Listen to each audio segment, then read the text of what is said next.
goes, we need something that's realistic. I'm like, okay, what do you got? This was like 10 o'clock at night. And we're standing there staring at this blank wall. He goes, how about can you imagine being featured on Oprah? Welcome to the From Within podcast with Ben Osterveld. Hey everyone, this is Ben Osterveld from Within the podcast. I've got Cameron Herold with me for the second time on the show. You've now entered the elite as you're on our show twice. Third is the big one, so we'll get there. Thanks for coming on the show, Cameron. You're welcome. Thanks for having me. Yeah, I'm actually really excited to talk about this topic. I think everyone that listens is going to love this. I think you've probably got a lot of traction. The book is called Free PR. Now, I just do a little intro for anyone that doesn't know Cameron Herold. Cameron is known worldwide as a business guru, as a business growth guru. He's taken not one, but two companies to 100 million plus. He was before 42 years old doing that. Cameron speaks all over the countries, 26 countries. He's a coach. He runs a mastermind group called COO Alliance. He's works with chief operating officers to grow their businesses. And you've done a good job with the 5,200 stories in media that you've had your 1-800-GOT-JUNK company covered with I think it was a zero marketing budget. Yeah. Like if you actually look at it, I broke it down and it's like 866 stories per year, 72 stories a month, and 2.3 stories a day on your company. And this is all pre-social media. So I think that's super impressive. I can't wait to hear how the heck you did that. I don't know if you bribed someone or what happened, but I want to hear more about it. So why don't you tell us a little bit about this book, Free PR? What is the story? What's it all about? Well, thanks for having me back. And it's been a while since we had dinner together about a year ago. Good to hang out again and do that. Definitely. So we at 1-800-GOT-JUNK, when I joined them as the chief operating officer, I walked into the head office and I was the 14th employee. And when I left 6.5 years later, we had 3,100 employees system-wide, and I'd been the chief operating officer during that entire period. I had learned how to generate free publicity years ago with a company called College Pro Painters, and then had done it with a couple of other brands that I built. And Brian, in his early days at 1-800-GOT-JUNK, was good at landing some free publicity as well. So we took our combined knowledge and decided to build our own in-house PR team of one, and hired a guy who'd never done PR. And we trained him how to pick up the phone and call journalists and generate stories. And he started to get really good traction. And we realized that after about 4 or 5 months, he was able to generate 6 stories per month, no problem. So we realized that if he could generate 72 stories a year, if we multiplied that out, we could start getting multiple people doing that. So we ended up with 6 full-time PR people. We had a PR assistant who worked with them. None of our PR people had any PR experience. We trained them how to do it our way. We were generating a ton of stories. It actually, the flywheel started to kick off where we taught franchisees how to generate press. More press begat more press. The more we were in the media, the more the media just started contacting us. And we were really cranking it. One day we actually landed 220 newspaper articles on a single day with an Associated Press wire that went out. Wow. And we ended up it was a story that was written. The interviewer came to interview us. He put it on the Associated Press wire for the Associated Press, and 220 newspapers picked it up around the world. That's a good day. What was the office like when you landed that? What were you talking about? Were you like high-fiving? What happens there? That's pretty cool. Yeah, we were really young. We only had about 25 employees, 30 employees at the time. That was right around the time we got on Oprah as well. So it was kind of amazing. Right around the period of time where we were starting to figure out how to connect with all the top media, how to give them really good stories, how to help them. And it all started to kick in. So Oprah, you dropped the name Oprah. Okay, so you got to tell me the story. How did that come up? You just one day said, I'm going to call Oprah and no problem, right? Well, it's interesting. Anyone who's listening right now, if they're in the United States or Canada, if they Googled 1-800-GOT-JUNK and the name of their major newspaper, they would find a newspaper article about the company. We've been in every major newspaper in North America, every major magazine. I've been covered in like American Airlines, Fortune, Forbes, in the physical print edition, right? Forget about the online world. I'm talking about the print stuff as well. So you want to know the Oprah story? I do. I think I know I've got a bit of a teaser with your Vivid Vision book. you had talked, I think it was in there, or I don't know where I've heard, but I think it's people would love to hear how that happened. Like, Sure. So we kind of visualized the origin story of Oprah getting on Oprah. That'd be kind of cool. Okay. So when we walked into our first new really nice office at Granville Island in Vancouver, we went from about 2,200 square feet to about 8,000 square feet. And there was a big blank wall as you walked into the office. And we said, what could you imagine our company looking like in the future? And I said, how about, can you imagine 100 franchise partners? And we're laughing because I think we had 18 at the time. So we put, can you imagine 100 franchise partners on the wall? Can you imagine? Love it.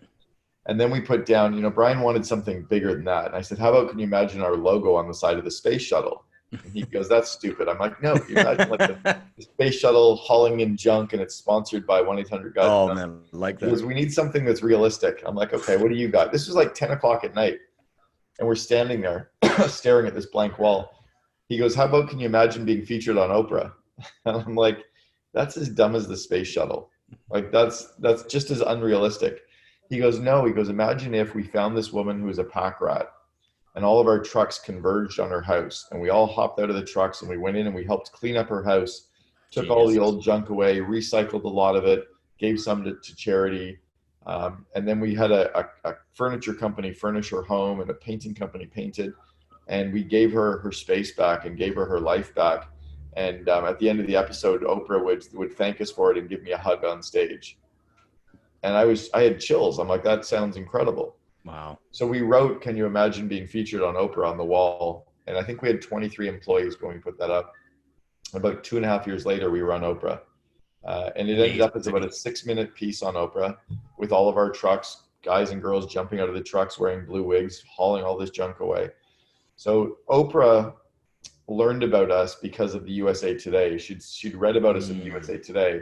And she came in with the article and said, have you guys heard about these guys? And her team started laughing, saying, have we heard about them? They won't stop phoning us. We had phoned them. We'd phoned everybody we could get networked into. We sent them letters. We sent them packages of information. And we just kept saying, we think we have a good story for you. And finally, because of that USA Today article, the team had already known about us. We were in the door. Well, interesting, the USA Today article, the writer on that had heard about us in Fortune magazine. He read about us when Justin Martin covered us in Fortune. Wow. So you kind of ladder up the media, right? So I'm just looking at you've had these kind of critical mass moments, right? Where you've had one, 2, 3, and now syndication of 200 and some newspapers. Then you get on Oprah. Where did you see the revenue increase, and how did that happen in your business with the media? Well, we understood in the early days that, and I tried to get the team to understand in the early days, that we had to pick a couple of areas of a flywheel approach. Jim Collins talked about that thing that if you kept pushing on that one area, the momentum would create momentum and it would spin faster and faster. We knew that PR was a great way to get our message out, and it was cheaper than spending money on advertising. We also had no money for advertising budget. We were small, we were bootstrapped, we didn't raise money. We were profitable every month, but we put everything back into growth. So it was never about making money. It was about momentum, creating more momentum and getting the message out. I'll tell you, we landed 5,200 stories about the company in 6 years. I left the company in May of 2007. Facebook started a few months before that. I got my Facebook account in April of 2007. We had nowhere to take all those media shares that we were getting and share them on social media. We didn't have Facebook or Twitter or LinkedIn to share it. If we'd been able to take those stories and put them out on social media and then drive ads towards it, wow, it could have been massive. So that's what's happening today. So the revenue came from trust, from the marketplace seeing us and believing us, and because the media wrote about it, so they saw it as credible. And then it gave our franchisees something to be excited about. Yeah, that's it big. Gave our employees a feeling like they were a part of something bigger than a business and a little bit less than a religion. They were part of that cult. Yeah. So I think that spun off all the positive energy, positive momentum, positive energy, positive momentum.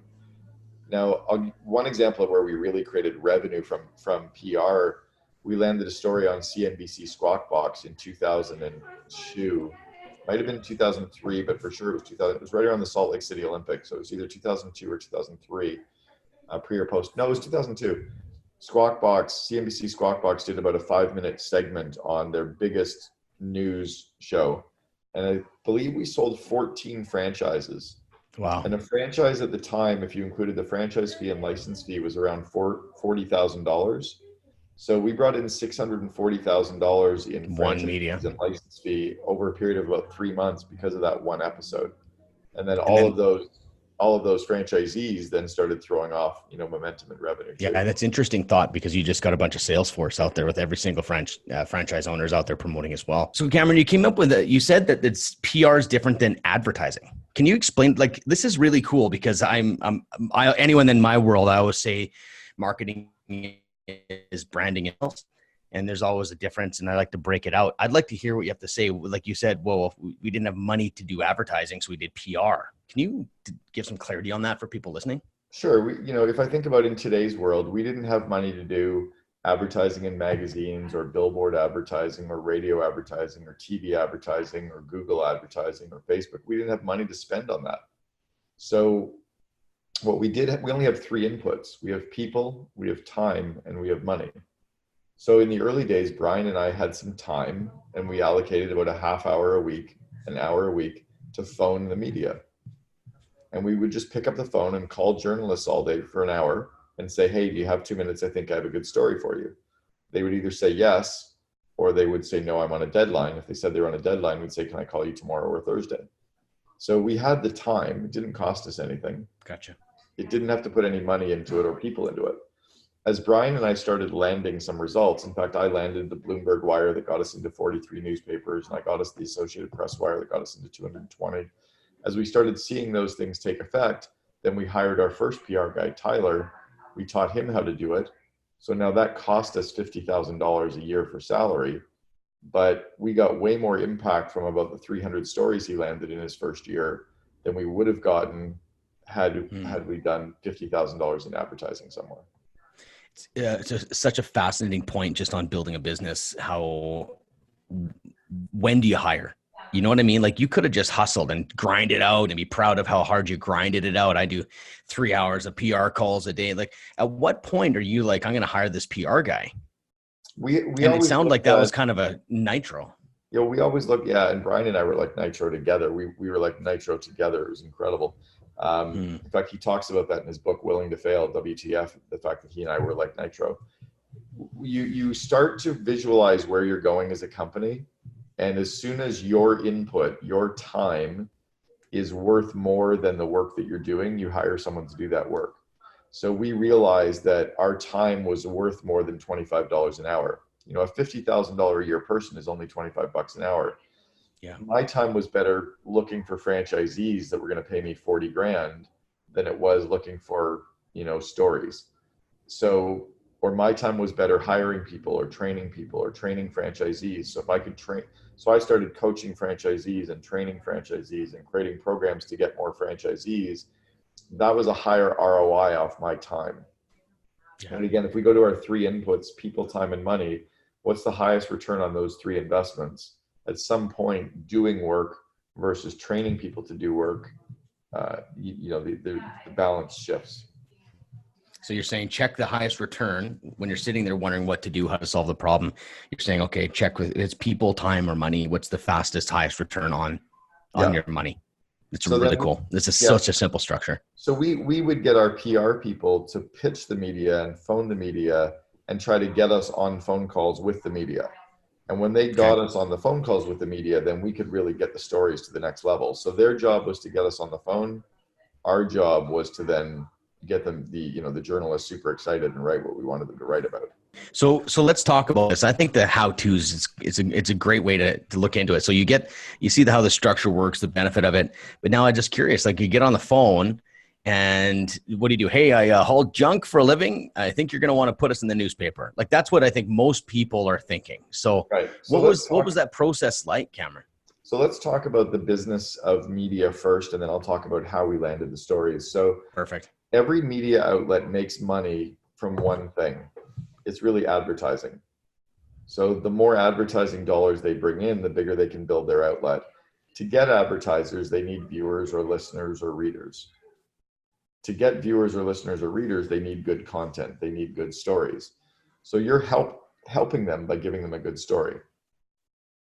Second part is every writer wakes up first thing in the morning and thinks, what the heck am I going to write about today? Yeah. So they need a new story angle every single day. You're doing them a favor by giving them a story angle. Now with social media, it's got to be just an unbelievable pressure. The And it's also the way you can produce. And they're also getting bombarded with emails. They're getting bombarded with direct mail. They're getting bombarded with, or not direct mail, but emails and like Twitter messages and LinkedIn. Like they're getting bombed because people just spam them. So you think about like how many times a day does your phone ring? Yeah, not very much anymore compared to maybe 5 times. Yeah. So if your phone rings, well, my wife calls me quite a bit, which is nice. But if you get 5 phone calls from the outside world a day, that means you have a 20% chance of getting through to the journalist because no one phones them. But if the journalist gets 200 emails a day, you have less than 0.5% of getting through to the journalist over email. So by picking up the phone and saying, hey, do you have 2 minutes? I think I have a good story for you. They're going to usually say yes to that. The second part of this is realizing that every media outlet has a different audience, and your story has to be positioned differently for every audience. So as an example, you're a business podcast, but your audience is different from Fortune magazine.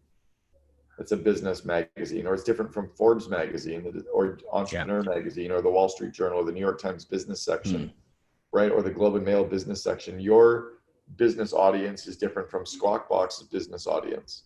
They're all business audiences. So you need to think about who's the audience I'm speaking to, at what level is that audience playing? Like Forbes is typically the Fortune 500s. You know, Fortune is the Fortune 5000s. Inc. are the entrepreneurial companies, right? Success magazine is often very franchising world, right? Yeah. So that's really cool. Yeah. So you have to give your story to them in a way that their readers or their viewers or their listeners will care. So it's really about positioning it. You could say the same thing 15 different ways. It just, like, I completely understand that it's communication, right? It's just, we do this on day-to-day basis. When you meet an introvert, you lower your energy. An extrovert, you're probably going to raise your energy. It's almost as simple as finding out what the way that they're vibing in a way, right? And you gotta connect and go, this story fits what we want. Very much. I bet you a lot of people pitch out of their own self versus out of thinking of what they need to say or how to position it for their audience. For their audience, exactly. Like I actually have a podcast that I run called the Second in Command podcast, and I only interview the second in commands for companies. I never interview the CEO.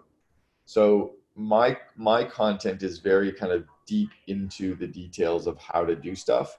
Whereas most podcasts, if you interview an entrepreneur, you stay very surfacey on the ideas and how did you do stuff, and it's great, but it's different. So my listeners are different than how I built this as listeners would be.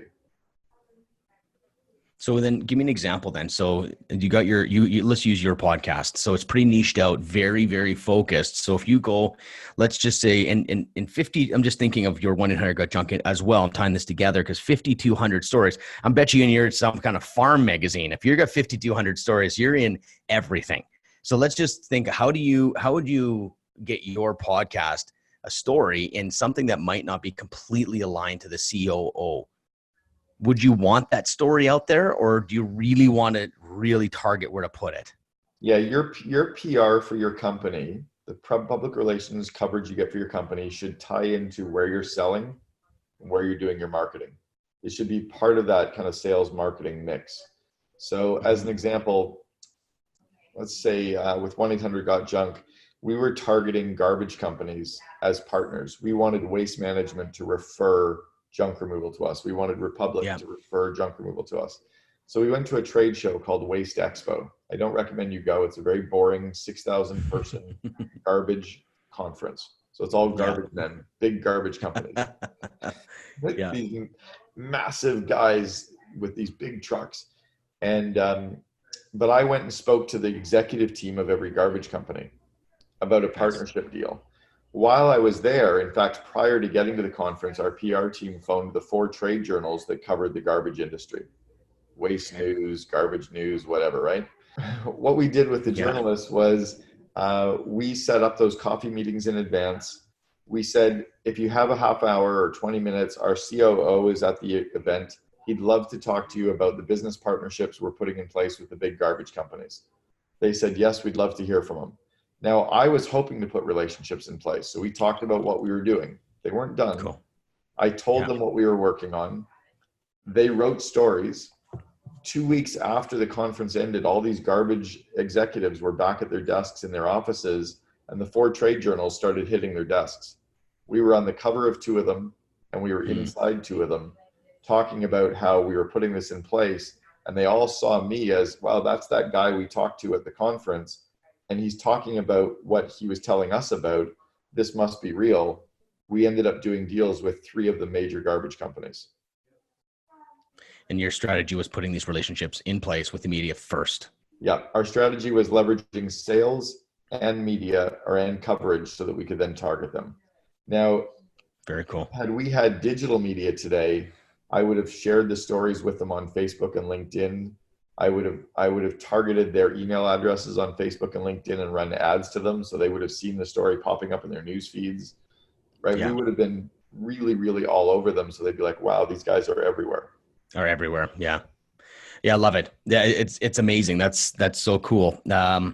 I come back from, I grew up in a sales background before getting into business and coaching and other things. So I get the call 100 people to get 1 lead kind of mentality. And it feels a little bit like that when it comes to PR, is you get on the phone and you just start calling. It's so funny, Cameron. I coach people and I say, yeah, just jump on the call. It's like, for example, they say, oh, what do my clients want? I'm like, call every single one of them. What do you mean? I'm like, just call every single one and ask them. Well, I can't, that's like 100 people. I'm like, yeah, that's like 1 day, maybe 3 days. Like it just, my mentality is just get it done, just call them. So I'm like loving it, right? I love this, make the phone call, because it is a huge thing. And now with social media, it's actually giving the phone call person a way greater advantage because it's so easy to hide. And everyone's getting more scared of judgment and all this personal stuff going on. It's so easy just to do an email when I'm a huge phone call. So I just love you to talk about how is PR, like what person does PR? Is it a sales role or or is it a human resource role? Like talk about that. You just nailed it. PR is a sales function. It should report into your sales VP. It should be a salesperson who loves to cold call. So it's really an eat what you kill kind of person who's okay with handling rejection. I'll give you an example. If you're a marketer or a journalist and you phone someone at a media outlet and they say, sorry, I'm busy, and they hang up on you, you're probably never going to call them back. Yeah. Yeah. Oh, that was terrible. Yeah. If you call them and they say, I'm not interested, and they hang up, as a marketer, you're never going to phone them again. A salesperson gets off that call and goes, I'm halfway in. They just didn't understand what I'm pitching. I know where they live. I know they pick up their phone. Yeah. This guy's going to I just have to be more, I have to explain it better. Figure it out. You just got to figure it out. What's the angle? Like maybe it was this, maybe, Right. Yeah. But I know they pick up their phone, so I know they're home. Like I'm going to cold call differently next time, right? But a marketing person runs away and hides. So that's why you put it under a salesperson's role.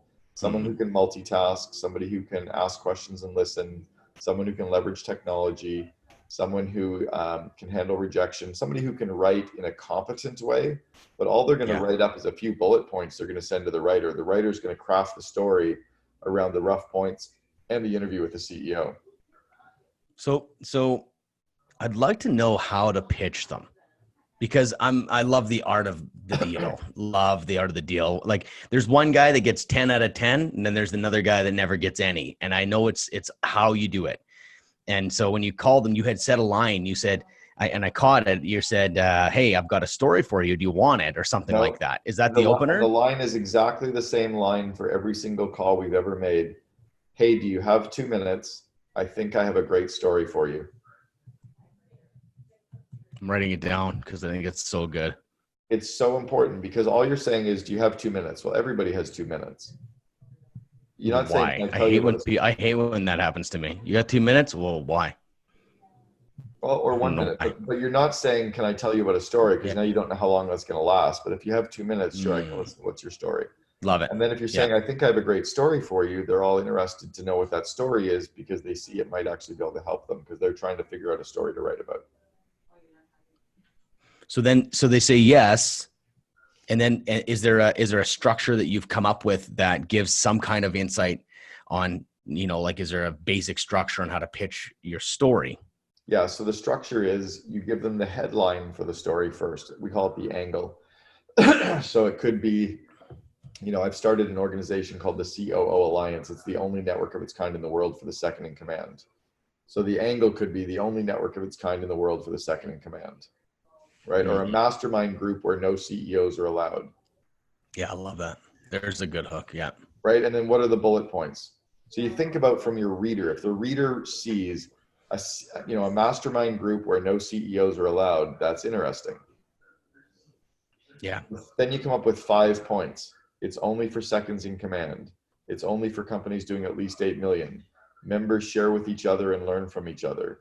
It's a confidential environment. It's an area where members learn how to grow themselves and their companies. Do you want to know more?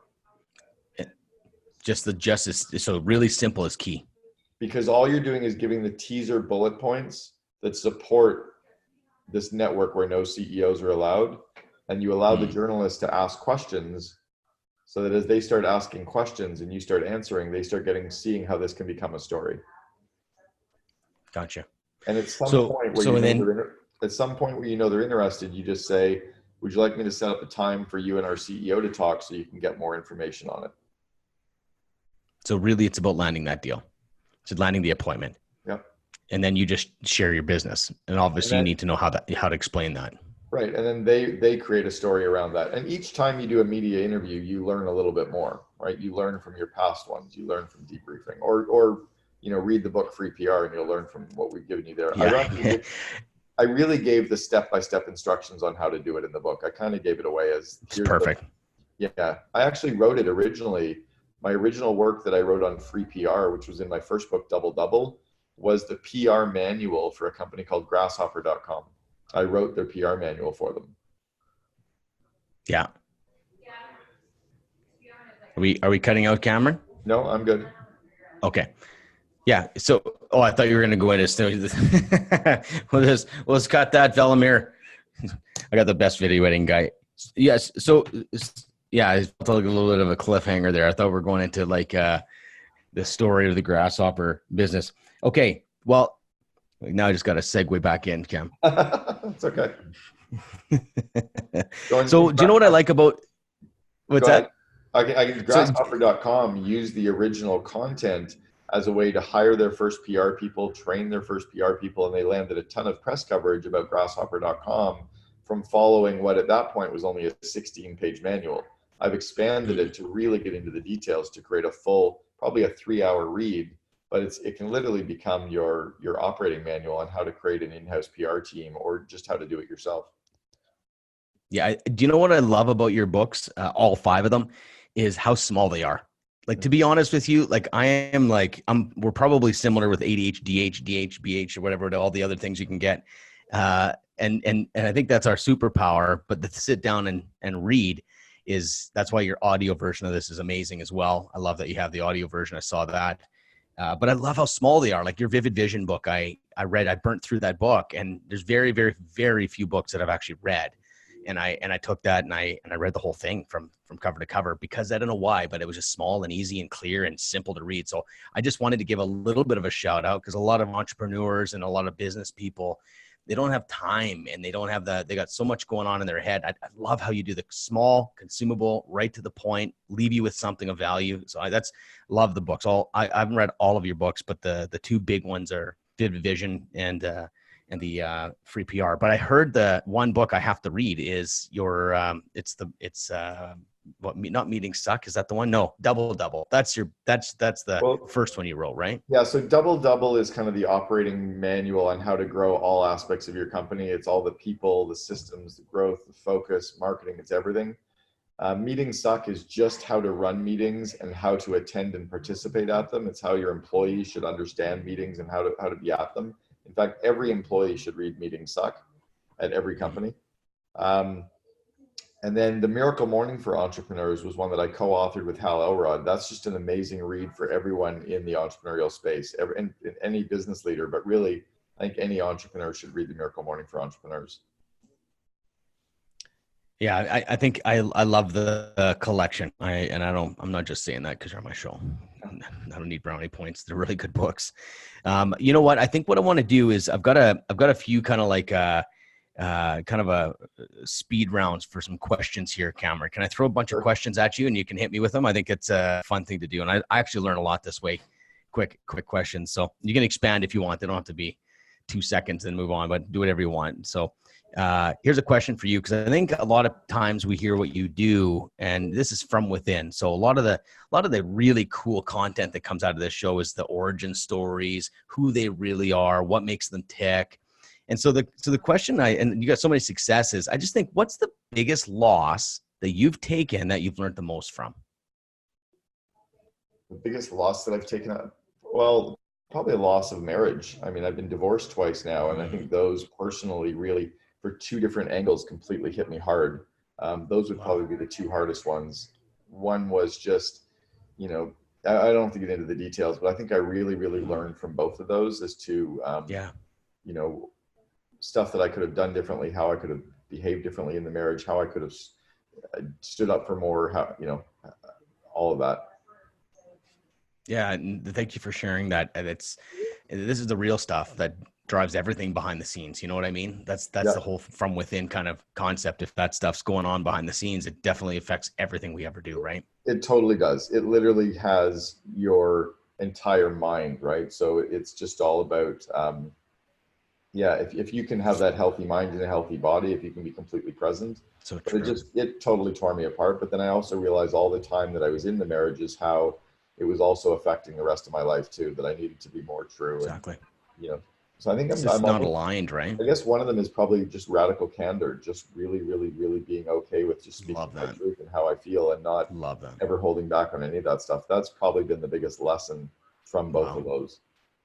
I love that. That's where I live my life now. I used to be a people pleaser, and I would just hate myself because of it. Now I just speak the truth, and all of a sudden you become a magnet, to be honest. Really cool shit happens. You lose people, but those people are worth losing, to be honest. Yeah, I think so too. So why do you think people, first of all, what does it mean to think big? What does it mean? I think you just have, because you know what I mean? It's these marketing lines, right? Think big. And I just think, what does it even mean? Well, I often don't think people actually dream about the future at all. I think they just try to make what they have a little bit bigger. They try to make their nest egg bigger, or their business bigger, or make themselves a little better. What I like to do is lean out into the future 3 years and either describe myself 3 years in the future, or I describe my company 3 years in the future. And I describe exactly how I want it to look like, act like, and feel like. And then I try to reverse engineer that. And I allow myself to just dream bigger than I normally would. Because it's almost feels bad, right? Well, but it's almost so big that it just makes, sorry, go ahead. No, I think we often get stuck on how are we going to do something, and where we really should be thinking is who is going to help us do something. We get stuck in these how pies. And when you start dreaming about how your company looks in the future, people often get stuck on how am I going to do it? Don't worry about how, just describe it in such great finished work detail that other people can help you figure out how to do it. And then it comes down to the personal growth side of things, where people don't ask for help. So maybe the reason why people aren't thinking big, using your explanation, which is really interesting, I'm tying the dots now. If you're not willing to ask for help, you might not be willing to think big. Yeah, and they're usually afraid. They might not be able to dream. Right? They're afraid to ask for help, so they don't do it, which sucks. Totally. Well, that's the rejection thing too, right? Don't want to be bothered. Who knows what that comes from, but it's definitely real. So what motivates you, Cameron? Wow. Well, my dreams do. My vivid visions of what my business looks like 3 years in the future, and my personal vivid vision of what I look like in the future, that motivates me to grow and to change and to think differently. I like the game of just pursuing something, just trying something different, trying something unique. I love travel, so always working more so that I can have more free time and travel. This weekend I'm going over to Victoria to visit with one of my sons at university. Next weekend I'm going over to Tofino to do some planning and retreat with my girlfriend. In a month I'm going over to Vienna to go to a music festival. Like I'm always planning the next adventure and trip, and I'm trying to build my business and my life around travel. So I think travel motivates me. Amazing. Yeah, I think my vivid visions though, probably. That's cool. And that's all in there, obviously. Mm-hmm. Do you think it's, how can you shortcut success? You can't. Well, maybe using hacks, maybe not. Like, I've hated this whole, failure is good. No, failure is terrible. Like, other people have already tried what you're trying to do. Just do what they did. I think we're often like a fly trying to get out a window, and we're going to work harder and harder and harder until we get out the window. Well, there's a door. Just turn and go out the door. It's right here. It's open. So I like, just show me. Yeah, I like the cheat sheets. I like the path of least resistance, the shortcuts. I call it, we've heard about the term minimum viable product. I like the term minimum viable everything. It's just about momentum, creating momentum, right? How do we get more momentum to create more momentum?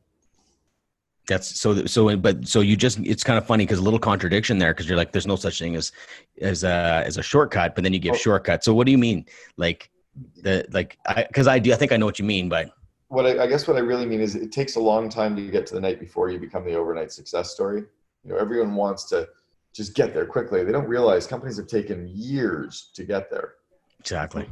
As an example, Brian at 1-800-GOT-JUNK, when I joined him, when he was doing 2 million in revenue, it took him 12 years to get to the 2 million mark. From 1989 till 2000, it took him 12 years. I joined him, and 6 years later, we went from 2 million to 106 million. And then from 2007 until 2019, he's gone to about 400 million. People are like, wow, what an overnight success. That's a 30-year company. Exactly. Right. So there's 100%. I think the hacks can't be the way. The hacks are the helpers. The hacks are helpers. Yeah. The way, and I think people now focus. It's about focus, faith, and effort. So when do you give your service away for free, and when do you raise your prices? Kind of a weird question. I've always raised my prices. I've always felt like my prices should be a premium, like the FedEx of anything, or the Starbucks. Then you can give a premium service. You can spend more on marketing, spend more on branding. I will give away my services for free occasionally. As an example, I will do 1 or 2 pro bono speaking events per year if it's to the right group.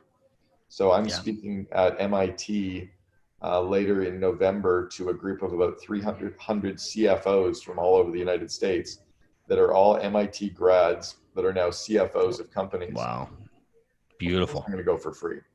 They're paying there's no free there. Like you should be paying them almost. That's a great gig. Yeah. So they're paying my flight and hotel, but 300 CFOs from companies that are targets, all my revenue will pay back in spades. But I know I'm waiving my $30,000 speaking fee. Or I might have a pro bono group like a school, a university that wants me to speak, and I can tie it into my schedule. Then it might be for free, or for sure. The passion stuff. Yeah. So here's a question for you. Does your PR strategy that you used for 1-800-GOT-JUNK work for your speaking career? Oh, for sure. Or does this? Yeah. Like it's no matter what. Yeah. I contact, when I go into a city to do speaking, I tell the speaking event that's booking me, if they would like, I'm available to speak to the media in their city. And often they'll bring in journalists or TV stations to film me or interview me right at the speaking event itself, because it's really good for their event that their speakers are getting coverage. And it's funny. I've done some speaking as well, and there's never media. There's like you've done about 100 times more than I have, but I've done some larger events, and they bring you in to speak, and it's funny that that's not like a major part of it, because they don't. What I mean? They focus on. They don't think about it. So what I do is, after they book me, I say, by the way, if you'd like, I'm available to speak to the media before or after my event. Then they're like, hey, that's a great idea. And they're like, oh, that's a great idea. And then they call out the media and I speak to them. I love it. I'm going to 100%. What would you say? Learn from people that are doing it. That's such a good one. Well, you know what, Cameron, it's great getting to know you. I feel like we'll know each other for a long time. We're on our, love what you're doing. Got your back. And if I can help you, I will in any way. You can give me a call, and if there's ever any way I can help you, I'd love to. But I truly appreciate you. Yeah, I truly appreciate you coming back on the show. I think it's a fantastic episode on PR, and it's a whole topic that I think actually it seems so obvious, but I don't think it's actually something people are going to do. But what I do know is that the free PR takes a lot of work, and that's the one thing that I'm getting, like, that you need to work at it. You can't just be like, hey, free PR, let's read the book. I bet you most people aren't going to do anything with it like normal. But the guys that take it seriously, I think are going to. Yeah, I can almost guarantee though, if any entrepreneur reads the book Free PR, or they have a salesperson read the book Free PR, if they spend 1 hour phoning journalists in their city about a story idea, they'll land a story. And then share that story with your email list, all of your employees, all of your suppliers, all of your customers. Put it on Facebook, LinkedIn, and Twitter. Run ads to it on Facebook. You'll get massive payoff from it just off one story. Yeah, and if people could realize 1 hour. Like if you can break it down to 1 hour, it's not overwhelming. So I always ask the guest, I turn the tables. I'm always looking to learn and be challenged. I'm also an open book. I think we all have blind spots, and I think being in front of some very cool people on the podcast, I turn it around and say, if you have a question for me, what would the question be? Well, I'm gonna show the question because I think it's really powerful for everyone who's listening to learn this, and we're gonna have a little bit of fun with this. You, when we started, were sitting talking to me in a barn with a cow behind you. For fun, I want you to drop the kimono and show the audience. This is a brilliant technique of creating professionalism. You're sitting in a green screen, yeah, with an amazing background. But let's show us a fun one so we can have some fun on this too. There it is. So what an amazing! So I finished in the barn here. I made a note though before I started to see if I can find a pop-up roll-up green screen that doesn't have to be set up permanently. Yeah, you can. I'll roll it up and have it. And then I love that you can have a really great, strong professional background for maybe a couple $100 that, you know, for all of your Zoom calls with customers or suppliers. You know, it's nice that I'm sitting here in my living room, but I could be in a much stronger business environment, or sitting in a barn like you are. I'm with my horse right now. If anyone's not watching the YouTube channel, go to the end of the show and fast forward, and you will see me sitting in a barn. I started the show. I just thought it'd be funny. I just literally had this backdrop. It literally looks like I'm sitting in the barn. My horse is in the back. It's got lots of hay, and then Cameron jumps onto the show, and he's like, "Hey," and then he gets it's like a double take. Where are you? I thought that was funny. Yeah, so that's how I would turn the tables, is get you to teach us, because I think it's brilliant that you're using your professional. So you can wrap with your professional background again. Yeah, well, the horse is bothering you now, eh? Yeah, can't take me seriously. Yeah, so true. Hey, it's like, what kind of horse is that? Yeah, here it is. There you go. There, we're back. We're back to my really funky office setting with my backdrop there. It's cool. Ben, thanks very much, man. I appreciate it. Yeah, I really appreciate it, Cameron. Until next time. Cheers. See you, buddy. Bye-bye.